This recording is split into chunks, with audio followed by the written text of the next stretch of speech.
Yeah, you've got a lot of Just practice gonna doing that. plaster your face with a permanent Milwaukee marker. It sounds like you may be a future crackhead, man. Me? Yeah. No, I hate that. I hate that feeling, dude. I don't like taking anything at all. I mean, I love to have a couple of beers or whatever, but, I can't take, painkillers. I can't take any kind of, like, cold medicine. I just hate it, dude. I hate the way it makes me feel. You know what I mean? But if I'm miserable, I'm a Dayquil, NyQuil kind of guy. Those are my go-to, you know what I mean? But I'm not that far. I don't feel that sick, NyQuil in the daytime, Dayquil. Oh, absolutely. If I don't have Dayquil and all I have is NyQuil and coffee, baby. You know what I mean? Whatever makes the icky feeling go away, and that's I wasn't quite there today. And honestly, and I made the comment today at work, I said, maybe I feel crappy because of the medicine I took. I'm starting to think that I shouldn't have had any medicine. I would have felt better. You know what I mean? So, and that was just one freaking little tiny decongestion pill, dude. I've been juicing for over a year, and juicing like steroids? No, kale and fruit, and gross. I've only had one cold since. Yeah, I never get sick, but it's hard to muddle it against a rock out in the woods. Yeah, but, yeah. Well, and that's funny you say that because I was also thinking like I normally am a salad and fruit kind of guy, and we can tell. The last 2 months, dude, I've been eating like steaks and like I know, right? Definitely fruit. I haven't been eating. Are you a top salad or a bottom salad? Oh, I'm a tossed salad, bro. Yeah, totally tossed salad. Caesar salad. You are what you eat, bro. Chuck, I just got to ask. Sounds like the granola kid. Fruits and flakes. And nuts. Nuts. You had to put nuts No, in there. who was the guy that said you could eat a pine tree? Sure you're not from L.A.? He did the original Grape Nuts commercials. You can eat a pine tree, Earl Gibbons, something like that. Yeah, he did all those commercials. You've been around. What's that? Who did the commercials, the original Grape Nuts? The guy would always say he was a naturalist and he would go out in the woods and eat all kinds of crazy shit. Earl Gibbons. Mel Gibbons, yeah. Mel, not Gibbons. All right, guys, let's go to the phones here, okay? We've got the author Peter Grant joining us right now. Peter Grant, are you there? I am here. How the heck are you, my friend? I'm fine. How are you? I am doing very well. Thank you very much. I appreciate you calling in the show tonight. Man, we were looking forward to it. I was trying to explain to Homeless Chuck what books are, and it is a concept that's kind of fading in many people's consciousness. Yeah, right on. But yeah, so we switched spots tonight just for you because Homeless Chuck is actually more of a reader, and so we're just gonna pull it in here and have you talk to me and Chuck for a minute. But okay.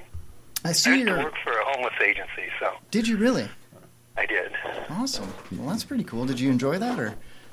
I did. I was the finance person, so I didn't spend that much time with the clients, but. That's why you enjoyed it. Well,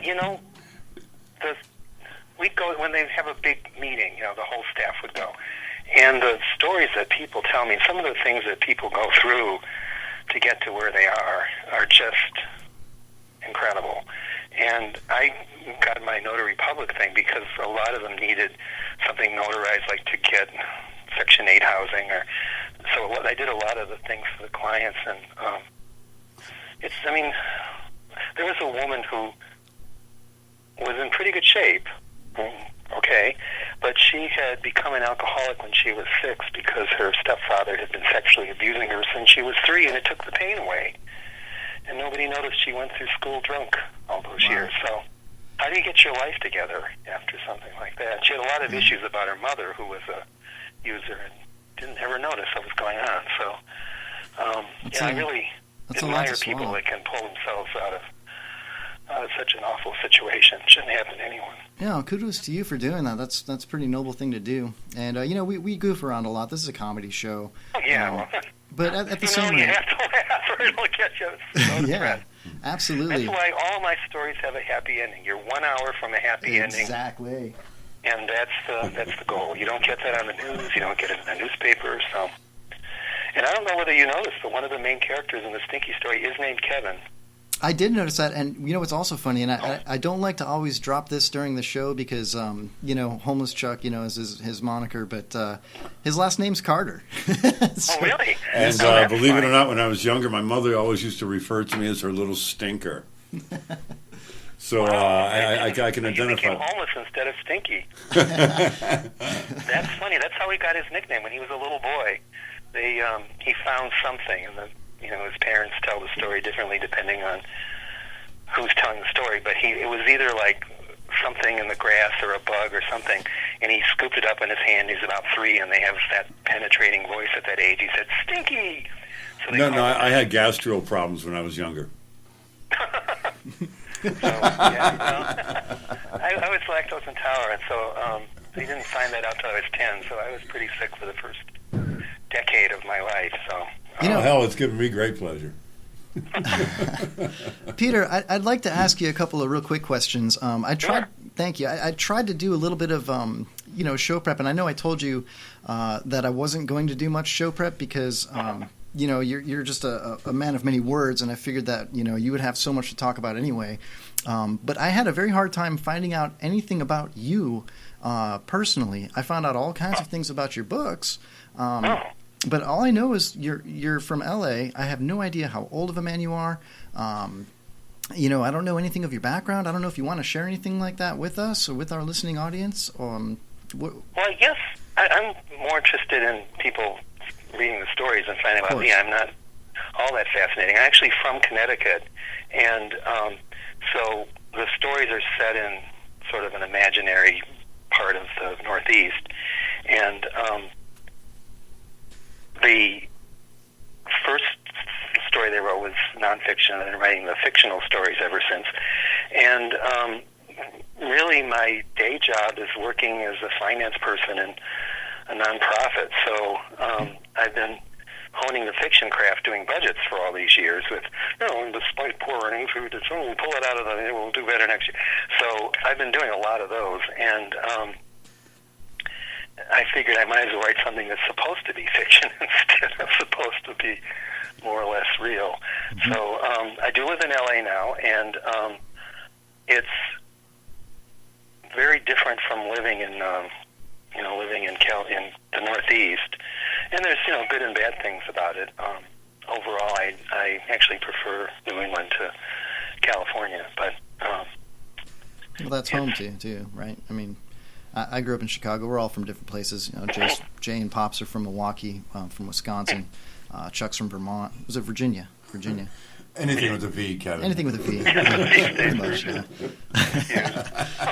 So, Peter, going back to your books. I lived outside of Chicago when I was in high school. My father got transferred, and then we go up to Wisconsin for vacation, which is... Me too.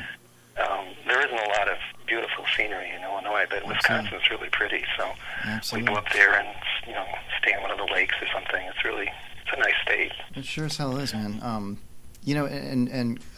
I grew up in the northwest burbs of Chicago, and we would go to a place called Wautoma, Wisconsin. There was a little tiny, it wasn't really tiny. It was a tiny town, but with a big lake. And yeah, we'd in the wintertime go snowmobiling. In the summertime, we'd swim in the lake, and it was a really good time. Yeah. Beautiful out there. There's tons of lakes, and the thing that California residents don't understand is they don't have concrete bottoms. I mean, they're actually, the glaciers put them there, not the Army Corps of Engineers. So it's a whole new concept for people out here to understand that water is a natural product some places. Yeah, sure. I understand that. Well, going back to your books, I noticed that you've, what do you have, 12 different books, I think, that are all series. I saw on Amazon, and I believe, if I'm not mistaken, every one of them has made their bestseller list. Is that correct?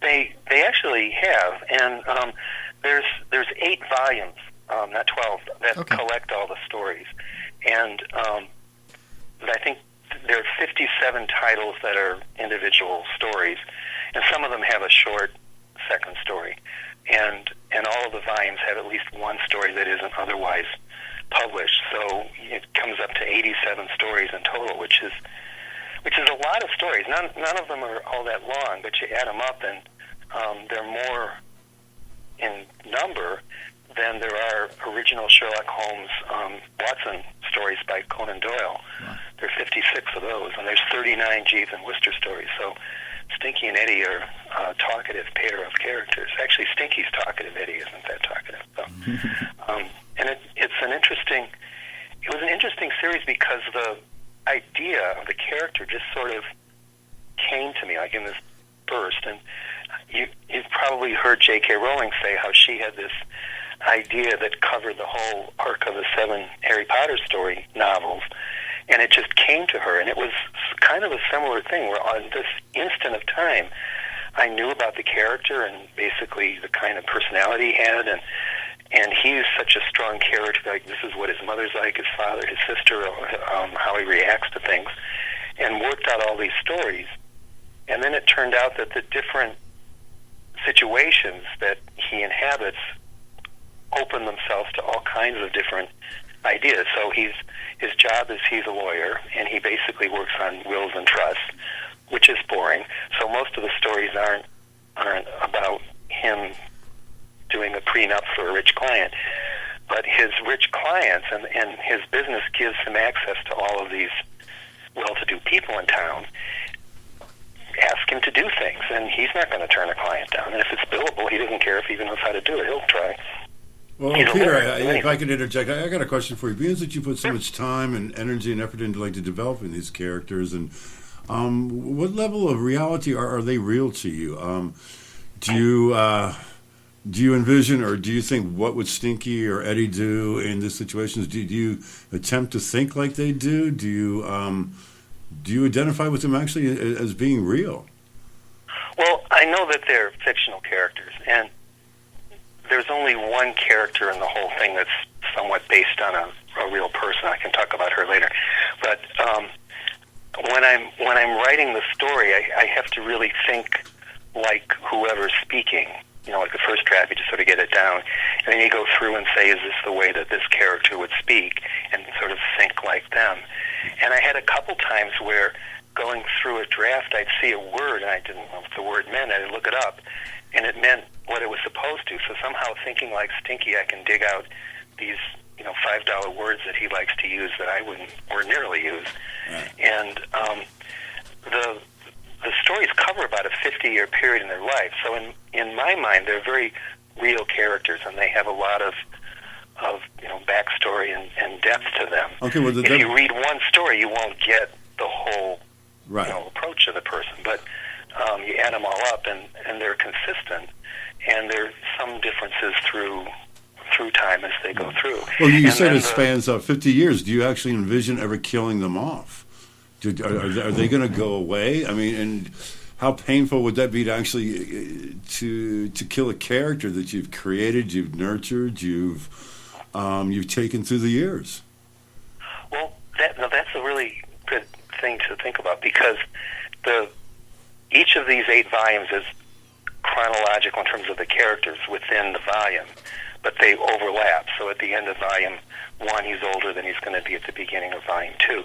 And I think volume 3 ends with, it's the last story chronologically, and Stinky is looking back at his life. He's an old man, and Eddie's died, and he's mad at Eddie for dying, and he's mad at everybody because he's mad. And his nephew, and he's been a very good uncle for his nephew, who's about to become a grandfather. And so Stinky has this afternoon of reflection, and he decides basically he needs to pick up his racket and get back in the game. He's going to have another great niece or nephew, and who's going to tell him that the kid's great-great-grandmother was a smuggler, or that their ancestor threw up on the Mayflower and etched 1620 into Plymouth Rock? And all of these stories, which probably aren't true in even Stinky's mind, but he has to make sure that they pass them down. He's the uncle that teaches kids how to make sand poopies at the beach. So he really feels that he needs to continue that tradition, and it's sort of